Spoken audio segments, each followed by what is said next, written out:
Assalamualaikum warahmatullahi wabarakatuh. Perkenalkan, nama saya Siti Rahma Huta Barat, NPM 23082660142 pada blok Basic Organ System of Special Sense, Reproduction and Urinary Tract. Baiklah, di sini saya akan memaparkan serta menjelaskan materi saya yang berjudul Fisiologi Penglihatan. Penglihatan merupakan kemampuan sistem visual untuk menerima cahaya, mengubahnya menjadi sinyal listrik, kemudian mengolahnya di otak sehingga terbentuk persepsi visual. Proses penglihatan tidak hanya terjadi di mata, tetapi melibatkan retina, nervus opticus, jalur visual, hingga korteks visual di otak. Secara sederhananya itu, cahaya masuk ke mata, kemudian ke retina, lalu akan menimbulkan impuls listrik, kemudian akan ke nervus opticus, ke otak, lalu persepsi penglihatan. Yang kedua, cahaya masuk ke mata. Ketika cahaya mengenai mata, cahaya akan melewati beberapa struktur secara berurutan, seperti kornea, kemudian ke aqueous humor, lalu ke pupil, lalu ke lensa, kemudian ke vitreous humor, lalu ke retina. Kornea merupakan media refraksi utama mata. Kornea membelokkan cahaya agar dapat diarahkan menuju retina. Pupil berfungsi mengatur jumlah cahaya yang masuk ke mata. Pupil mengecil ketika cahaya terlalu terang dan melebar ketika cahaya kurang. Lalu yang ketiga ada lensa, yaitu berfungsi sebagai memfokuskan cahaya sehingga bayangan dapat jatuh tepat pada retina. Yang keempat ada vitreous humor, merupakan media transparan yang dilewati cahaya sebelum mencapai retina.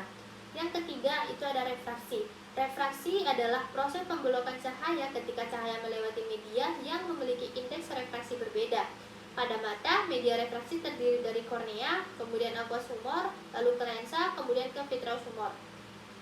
Tujuan utama refraksi yaitu memfokuskan cahaya tepat pada retina, terutama pada daerah fovea, untuk menghasilkan penglihatan yang tajam.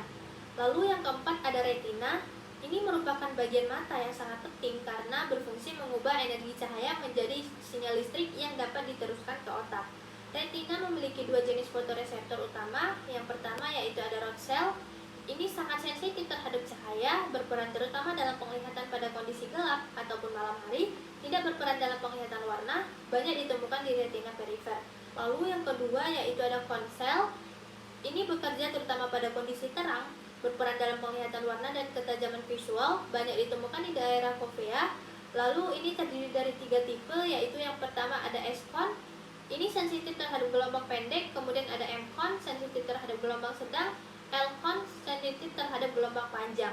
Perbedaan aktivasi ketiga jenis cone ini memungkinkan otak membedakan berbagai warna. Lalu yang kelima ada fototransduksi. Fototransduksi ini merupakan proses perubahan energi cahaya menjadi sinyal listrik pada fotoreseptor retina. Dalam keadaan gelap, kadar CGMP tinggi sehingga kanal natrium tetap terbuka. Akibatnya, fotoreseptor berada dalam keadaan relatif depolarisasi dan terus melepaskan neurotransmitter glutamat. Ketika cahaya masuk, fotopigmen seperti rhodopsin menjadi aktif. Aktivasi rhodopsin akan mengaktifkan transduction, kemudian mengaktifkan fosfodiesterase. Enzim ini menyebabkan kadar CGMP menurun. Akibatnya CGMP-nya itu menurun, kanal natriumnya tertutup, fotoreseptor hiperpolarisasi, kemudian pelepasan glutamatnya itu menurun. Perubahan pelepasan glutamat tersebut kemudian diteruskan melalui sel bipolar, sel ganglion, ganglion retina, kemudian nervus opticus. Jadi, cahaya yang awalnya berupa energi fisik akhirnya diubah menjadi sinyal listrik yang dapat diproses oleh sistem saraf. Lalu yang keenam ada akomodasi mata. Akomodasi mata ini merupakan kemampuan mata mengubah kekuatan refraksi lensa untuk melihat objek pada jarak yang berbeda. Saat melihat jauh, otot ciliaris relaksasi, kemudian jonular fibres menegang, lensa menjadi lebih pipih, daya refraksi lensa menurun. Saat melihat dekat, otot ciliaris berkontraksi, jonular fibres mengalami relaksasi, lensa menjadi lebih cembung, daya refraksi meningkat. Saat melihat dekat, akomodasi juga disertai konvergensi kedua mata dan konstriksi pupil. Ketiga respon ini dikenal sebagai Nernst response. Yang ketujuh ada jalur visual. Setelah informasi cahaya diubah menjadi impuls saraf di retina, impuls tersebut berjalan melalui retina, kemudian ke nervus opticus CN2, optic chiasm, kemudian ke optic tract, lateral geniculat, nucleus ataupun LGN, kemudian ke optic radiation, kemudian ke primary visual cortex. Nervus opticus atau CN2 membawa informasi visual dari retina menuju otak. Kemudian optic chiasm merupakan tempat sebagian serabut saraf optik mengalami persilangan. Optic tract membawa informasi visual setelah melewati optic chiasm. LGN merupakan bagian talamus yang menjadi pusat relay utama informasi visual. Optic radiation membawa informasi dari LGN menuju korteks visual. Primary visual cortex berada di lobus occipital dan menjadi tempat utama memproses informasi visual. Yang 8 yaitu persilangan pada optik chiasm. Tidak semua serabut nervus opticus menyilang. Serabut yang berasal dari retina nasal akan menyilang di optik chiasm. Serabut yang berasal dari retina temporal itu tidak akan menyilang. Hal ini menyebabkan informasi dari masing-masing lapang pandang diproses oleh hemisfer otak yang berlawanan.